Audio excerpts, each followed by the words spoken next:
তাই না? হুম?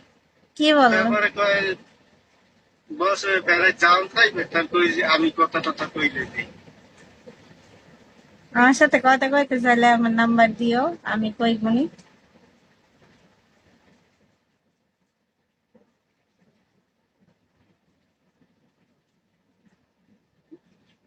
তুমি সবসময় করতে পারবে না তো, সবসময় নেট চালতে।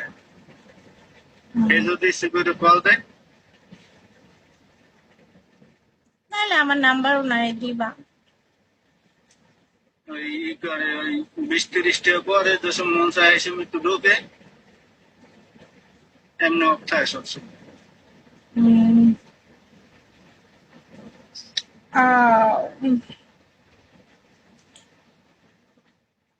ভালা লাগে না বন্ধু, ভালা লাগে না, তোমার গলা ধইরাই আমার ঝুলতে ইচ্ছা করে। এগুলো আমার বানানো গান, বুঝছো? এটা শুনলেই বুঝি। হুম।